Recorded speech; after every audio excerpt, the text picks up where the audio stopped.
Now, we have just received a new update from European Space Agency where they have now shared the first ever close-up image of the 3I Atlas, which is said to be this massive mothership that's heading towards Earth, and supposedly it's going to get close to Earth exactly on 29th October 2025. Now, European Space Agency has just shared some new footage where this is basically what they've been sharing so far. It's a massive mothership-like structure where in between there is just this one spot from which there is a massive light that's emanating out. Now, on October 3rd, this object literally flew extremely close to the planet Mars. And according to the European Space Agency, they've actually revealed this new photo, which is captured by the Mars rover, which they claim is a robot that just keeps driving around in the planet Mars. And as soon as this object got close to Mars, it ended up clicking a picture, and this is basically what it looks like. Now, as you can see, this whole thing has a cylindrical shape, and it's very, very massive in size compared to what they were expecting before. They said that it was going to be as big as a Manhattan city size, but now they've just said that it's probably 1,000 times bigger than what they have previously expected. And the fun part is that this whole object, it only emits light from this particular spot for whatever reason, as though it's some sort of an engine that has an exit combustion. Not going to believe this, but we have another huge update about Atlas 3I.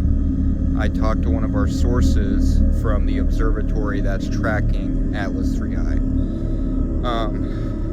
It's getting more crazy by the day, and that's why not only NASA but also China and the other space agencies are putting this thing on a warning list.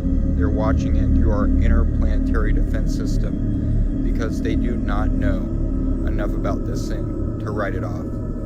In fact, they're studying right now the composition of its materials. A lot of people say that's not possible, but it is, because as this thing, flies closer towards the sun, it's heating up, and the materials on the outside are literally vaporizing into a gas.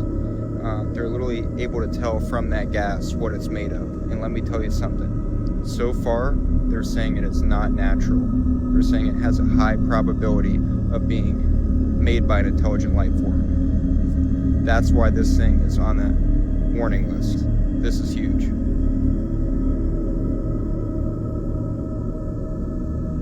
Everyone, we have a very important update about Atlas 3I. Okay, scientists are saying that now more than ever, that this week is going to be extremely active. The fact that the last thing that they saw and reported Atlas 3I doing was shooting a jet into our sun. That was the last thing that they reported with the Gemini telescope. Now, Harvard scientists are saying that Atlas 3I could be a black swan event. Those of you who know what a black swan event is know how serious of a deal, how big of a deal that is. With everything going on in our world, for a giant comet or asteroid that scientists are saying is not natural, by the way, is coming around our sun. It's in the dark right now, but it's about to be revealed in a few days, so stay tuned. This is major.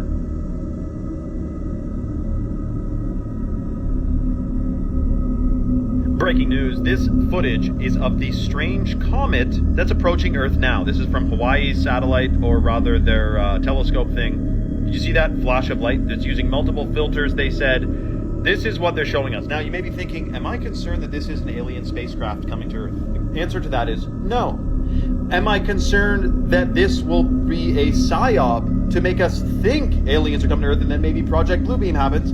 Yes, that is a rational concern. Now, if you don't know much about Project Bluebeam, it's basically the usage of holograms to depict something in the sky that's not really happening, that's completely fake, but can be used to further an agenda. For example, every city in the world sees some strange crafts in the sky at the same time. The media says, oh my gosh, we have been contacted and the aliens want this, that, or the other, or we have to make sure everyone isn't an alien, so you got to get a microchip. I mean, the ramifications of this go a long way. Now remember, we have a NASA physicist telling us this is very strange, it's alien-like, it could be otherworldly, nothing about it makes any sense for a normal comet to be emitting light and all that. So you just got to read the room here. I'm not saying, oh my gosh, aliens. They're saying that, which makes me think, what is the psyop here? What is the angle? Or key bono? Who benefits? And remember, we have seen so many Hollywood movies about things that happen in the movies and then they happen in real life. We have yet to see, despite all the alien movies, we have yet to see a genuine alien, or rather a confirmed official alien situation on Earth yet. So we've been programmed in the media with so many other things that have happened. This might be the next one that it's time to happen. Let me know your thoughts in the comments below, and follow for more, and keep your head on a swivel, and don't say yes to the aliens if they demand something from you, because it will be fake.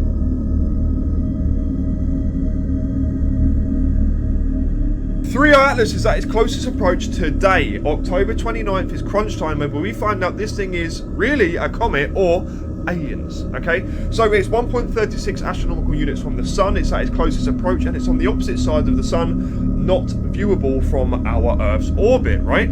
So if this thing, like many astrophysicists and astronomers have said, if it unexplainably speeds up, changes trajectory after this point, that is a major signification that this thing is not just a comet, right? And Professor Audiojungle has also said that if this is intelligent, you know, the perfect time to release probes would be behind the sun, out of view from us. So I'm gonna let you listen to what Audiojungle has to say about this also right now on Joe Rogan's podcast, so check this out. Seeing here is the glow of light around the object from scattering sunlight, and the question is, what is producing that light? You know, what is scattering sunlight? And the unusual thing about it, as soon as this was released, however, says now, another faction, however, says now, wait a minute, perhaps this is a visitor, an intelligent visitor from another solar system, and perhaps this week we could have a test of it. That's right.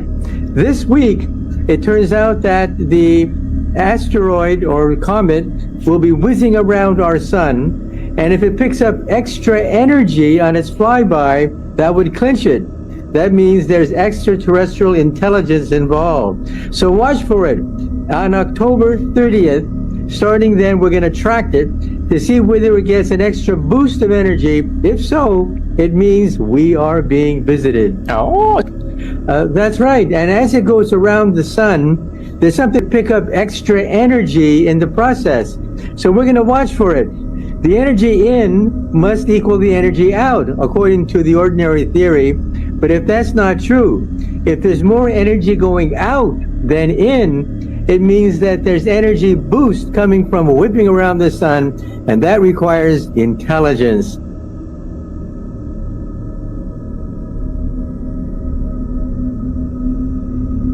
The Bible is copied from all the ancient tablets that I've studied. And anyone who is an expert in ancient tablets or has studied even the origins of the biblical text will tell you that the Bible was copied from ancient texts and then remixed. I'm sorry to break down your belief system. I'm sorry to rip it away from your core as you stand or sit wherever you are on this planet. But you've been fooled. Was Jesus a real person? Yes, but his name wasn't Jesus, because Jesus means Hail Zeus. That's Esus. J didn't even exist till more recently. So you're talking about hailing Zeus. You're talking about one of the ancient Greek gods, which goes back to an ancient Sumerian god named Anu. Number one, his name is Yeshua. So if you're gonna believe in this person, at least call them by their right name. I think he was a great person, personally. I think his teachings were incredible.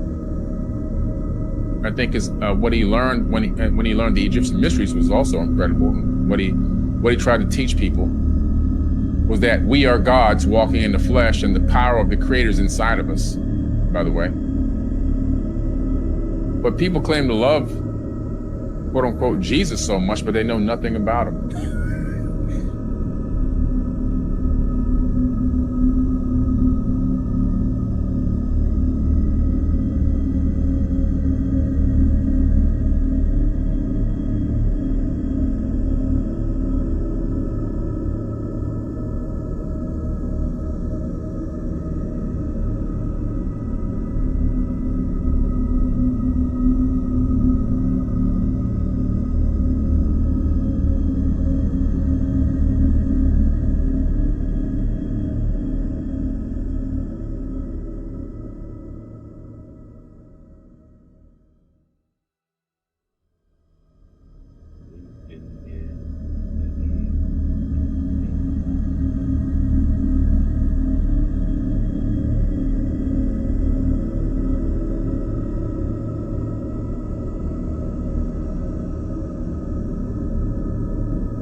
Have you ever wondered why ancient gods are so often shown wearing what looks like a watch? Sumerian deities like Anu and Enki, they appear in carvings over 6,000 years old, with strange bands on their wrists, always the same shape. But they weren't keeping time. These were tools and for communication, or something far more powerful. Devices to control energy, to shape reality, to command the elements. And then there's the bag, the same handbag, carried by gods in Sumer, Egypt, even Mesoamerica. Coincidence? Some believe these were portable sources of divine knowledge, tools of creation itself. And if our ancestors carved animals, stars, and plants they truly saw, why doubt they saw these? Maybe they weren't myth makers. Maybe they were witnesses. So, what were they really trying to show us?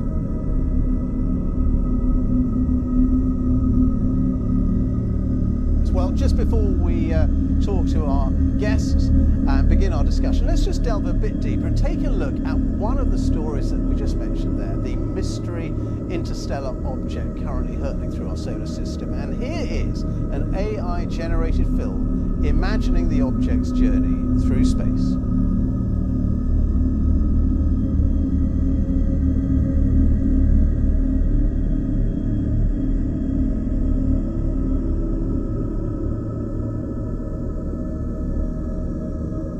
That is pretty impressive. Let's discuss it then with Dr. Jennifer Millard, as I said, an astronomer at Fifth Star Labs, and also Samir Malal of the AI creative company One Day. And you put that together. I think it took you a couple of weeks. Yes. I mean, some people might say that would take months and months to make. How do you do it? It would. So, you know, it's a combination of the tools that are now available, but also our talent as creatives, our experience, our knowledge, you know, and our ability to use these tools to make stuff that would have been impossible before.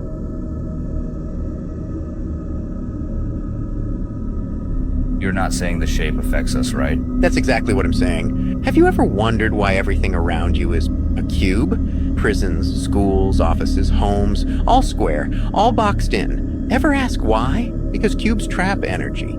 Ancient civilizations knew this. That's why their temples, their homes, never square. Their roofs pointed to the sky, allowing energy to flow. They understood something we've been made to forget. If you could astral project into a prison, you'd see it, feel it.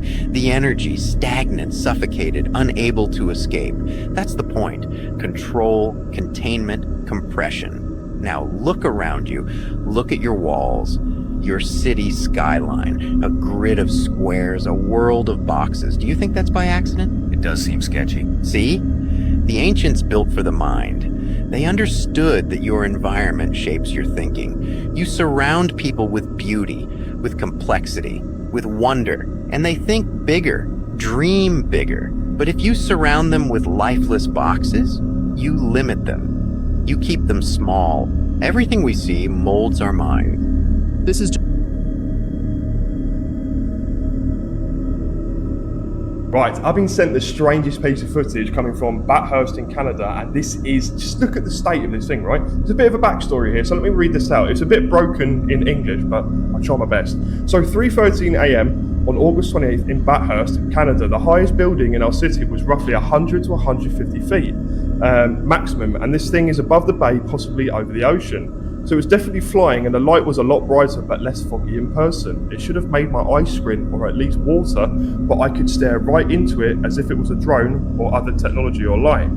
The foam was making it seem dimmer and harder to see the exact light and shape.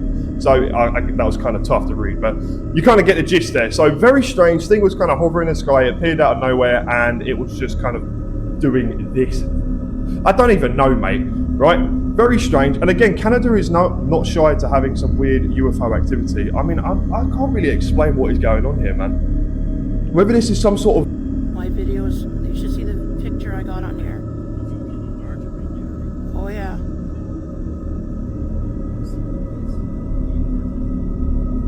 It just looks like a ball. Come see it on my phone.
look.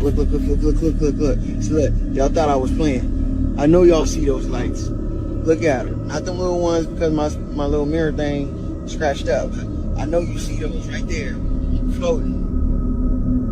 Oh my, bruh, this every day out here, or every night, but still, look at that.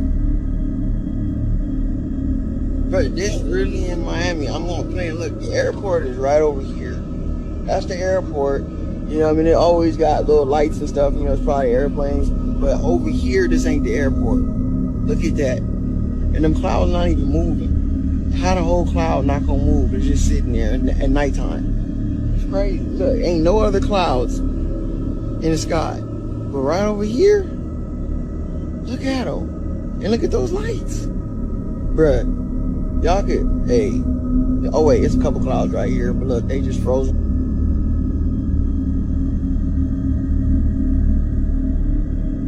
Look closely at that mountain cliff. Do you see that? It's the mysterious hanging coffins found along the cliffs of the breathtaking Three Gorges. Because these coffins are often more than 2,000 years old, records are lost and we can't be sure how they were placed there. Today, we think this is how they did it. Multiple people suspending from ropes using teamwork. The one you see here is carved from one solid piece of wood in the Western Han Dynasty by a people called the Puyue, who are the ancestors of the modern Tujia people. These small wood coffins are what we call a second burial, meaning after the initial burial, years later, the bones are collected into the smaller box, also to be placed on the cliffs. The higher, more dangerous it is, the more special the social status of the owner. Finally, all this modern-day cash stuffed in the glass case, there's a saying in Mandarin, 见官发财, meaning seeing a coffin brings fortune because coffin rhymes with wealth. You've now seen it, so I hope it brings you great fortune in the new year.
In the sweltering heat of July 1986, a construction crew near the town of Guanghan in Sichuan province, China, were digging a ditch for a power line when they discovered something extraordinary. Beneath the clay lay a pit, stuffed to the brim with mysterious bronze statues with staring eyes and twisted grins. Realizing this was no ordinary find, they called the local museum. And what happened next would rewrite history as we know it.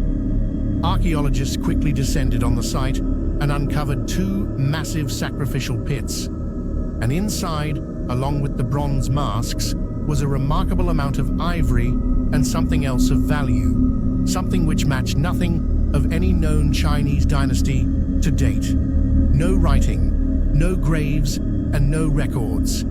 It seemed like this ancient civilization, now known as Sanxingdui, had just suddenly vanished without a trace.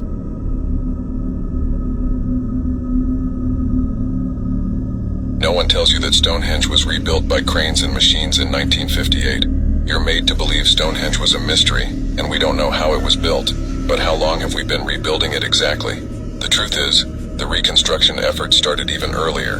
In 1901, one of the stones was straightened and set in concrete. More work followed in 1919, 1920, 1959, and even as recently as 1964. These projects involved repositioning stones, re-erecting fallen ones, and using modern machinery to stabilize them. So why is this history downplayed? By presenting Stonehenge as an untouched ancient marvel, those in power keep its mystery alive, attracting tourists and maintaining a profitable narrative. The idea that our ancestors had lost enigmatic knowledge adds to the intrigue and fascination, overshadowing the fact that modern interventions played a big role. Now we know the truth about Stonehenge. It's not what it's made out to be. It's not ancient. It's a lie. Let me know your thoughts in the comments.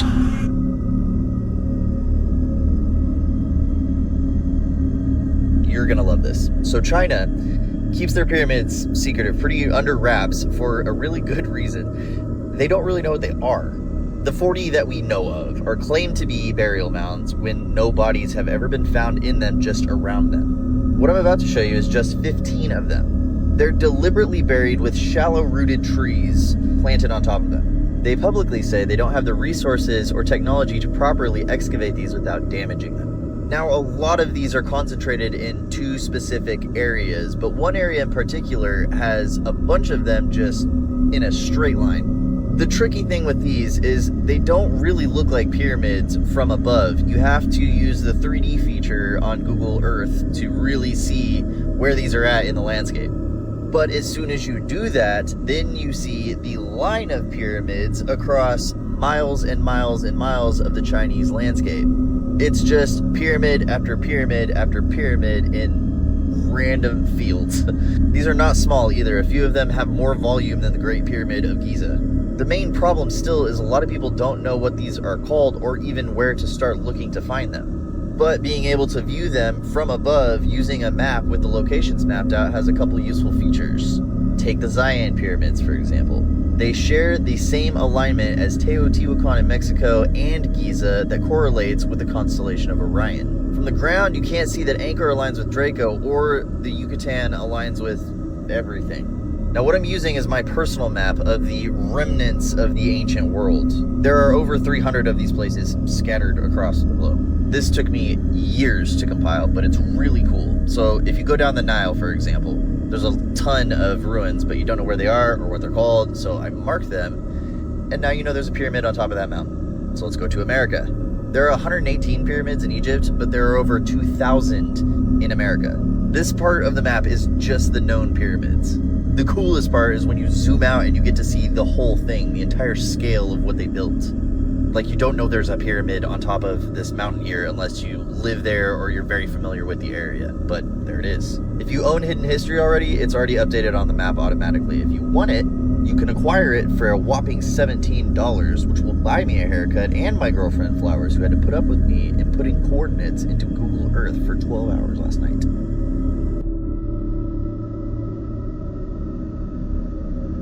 One makes you larger.